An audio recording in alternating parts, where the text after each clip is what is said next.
అభివృద్ధి పేరుతో గత వైసీపీ ఎమ్మెల్యే అంజాద్ బాషా 2000 కోట్ల రూపాయలు దోచుకున్నారని కడప ఎమ్మెల్యే మాధవిరెడ్డి ఆరోపించారు. కడప నగరంలోని నకాష్ వీధిలో ఇంటింటికి పెన్షన్ పంపిణీ కార్యక్రమంలో ఎమ్మెల్యే మాధవిరెడ్డి పాల్గొని లబ్ధిదారులకు పెన్షన్లను పంపిణీ చేశారు. కడప అభివృద్ధే ప్రధాన లక్ష్యంగా ముందుకు వెళ్తున్నామన్నారు. ప్రజా అధికారం కావాలంటే ప్రజలకు సంక్షేమ పథకాలు అందిస్తూ ముందుకు పోతున్నామంటున్న కడప ఎమ్మెల్యే మాధవిరెడ్డితో మా శ్రేయస్ టీవీ న్యూస్ ప్రతినిధి షబ్బీర్ ఫేస్ టు ఫేస్. సంక్షేమం అభివృద్ధి రెండు కళ్ళులాగా భావించి కడప ఎమ్మెల్యే మాధవిరెడ్డి ప్రజల్లో దూసుకుని వెళ్తున్నారు. ఇవాళ కడప నగరంలోని నకాష్ వీధిలో ఇంటింటికి పెన్షన్ పంపిణీ కార్యక్రమంలో పాల్గొన్నారు. ప్రస్తుతం మనతో మాట్లాడడానికి కడప ఎమ్మెల్యే మాధవిరెడ్డి ఉన్నారు. ఆమె ప్రయత్నం చేద్దాం. మేడం చెప్పండి, పెన్షన్ పంపిణీ కార్యక్రమం ఎలా జరుగుతా ఉంది? బ్రహ్మాండంగా జరుగుతోంది. రిపీటెడ్ గా 1.5 సంవత్సరం నుంచి చెప్తా ఉన్నాము. ఏ విధమైన వాలంటీర్ల అవసరం లేకుండా ప్రజలకు చాలా సురక్షితంగా అవుట్ సైడర్స్ ఎవరిని ఇళ్లలోకి పోనీయకుండా సచివాలయ సిబ్బందితో పగడ్బందీగా 1వ తేదీకే పింఛన్ల పంపిణీ కార్యక్రమం దాదాపు 95-99% అయిపోగొట్టేస్తున్నాం. ఎవరన్నా ఇళ్లలో లేకపోతే మళ్ళా వెంటనే 2వ తేదీ కల్లా వాళ్ళ పింఛన్లు వాళ్ళకి చేరే విధంగా సచివాలయ సిబ్బంది పనిచేస్తా ఉన్నారు. ఏ విధంగా ప్రభుత్వం చెప్పినారో ఆ దినం అందరూ ఎద్దేవా చేసినారు. వాలంటీర్లు పోతే పింఛన్లు రావు, మీరు పింఛన్ల కోసము సచివాలయంలోకి పోవాల్సి వస్తుంది చెప్పినారా లేదా? ఈ రోజు ఏం జరుగుతోంది? వాస్తవం ఏంటంటే సచివాలయ సిబ్బందితో పగడ్బందీగా అంటే ప్రభుత్వ అధికారులతో పగడ్బందీగా పింఛను తీసుకుండే యొక్క వాళ్ళకి వాళ్ళ ఇండ్ల దగ్గరికి వెళ్ళేసి 1వ తేదీకే 99% పింఛన్లు పూర్తి చేసే విధంగా ఈ రోజు ప్రభుత్వం నడుస్తా ఉందంటే ఇది మంచి ప్రభుత్వం కాక ఏమంటారు దీన్ని? ఎక్కడికక్కడ ఒక పెద్దామ చెప్పించుడు మంచి ప్రభుత్వం అని చెప్పేసి ఎక్కడికక్కడ ఏమన్నా లోటుపాట్లు ఉంటే వాటన్నిటిని సరిదిద్దుకుంటూ ప్రభుత్వం ముందుకెళ్తా ఉంది. కడప నియోజకవర్గంలో కూడా ప్రతి ఒక్క పౌరుడుకి అందుబాటులో ఉంటూ వాళ్ళకు కావాల్సిన పనులు చేసి పెడుతూ వాళ్ళకున్న సమస్యలను తీరుస్తూ మాకు చేతనేంత వరకు న్యాయబద్ధంగా ఉన్న సమస్యలు తీరుస్తూ ముందుకెళ్తున్నాము. కడప అభివృద్ధి ప్రధాన లక్ష్యంగా ముందుకు పోతున్నాము. మన కడప స్వచ్ఛ కడప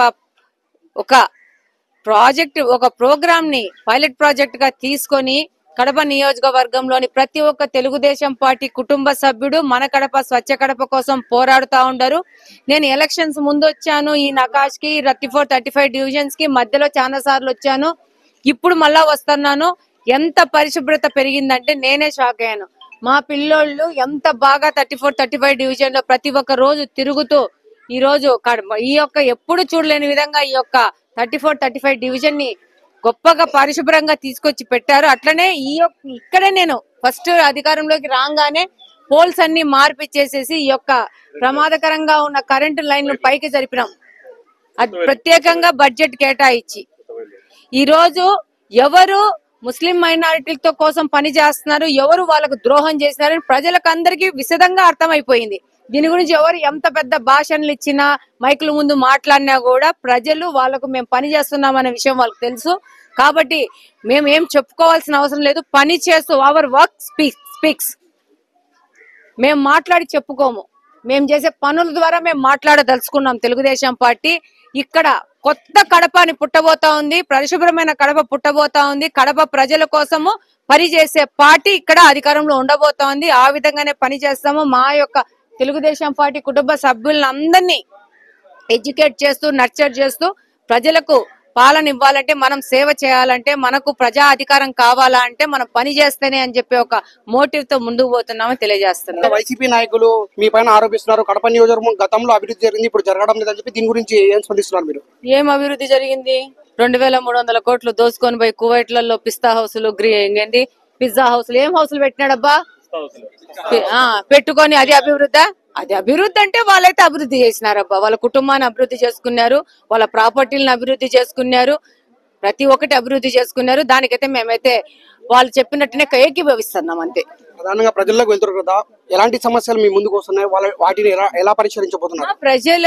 ప్రజలు పాపం చాలా తక్కువ ఆశలతో ఉంటారు. వాళ్ళకి కావాల్సింది ప్రాపర్ రోడ్లు, మంచి కాలువలు, పరిశుభ్రమైన వాతావరణము, వాళ్ళకు మంచి నీళ్లు ఇవ్వడమో అంతే అడుగుతున్నారు. ప్రజలేమి పైనుంచి ఆకాశంలో చుక్కలను తెచ్చిమంటలు అది కూడా చెయ్యకోకుండా 20 సంవత్సరాల నుంచి వీళ్ళు బస్టు పట్టించినారు కడపని. ఈ దినము ఒక్కసారి మీరు ఈ నకాశ్ లో మీరు ఇక్కడ లోకల్, నువ్వు కూడా లోకల్ తిరుగుతా ఉన్నావు, మార్పు కనపడలేదా? బ్రహ్మాండంగా మార్పు కనపడతా ఉంది.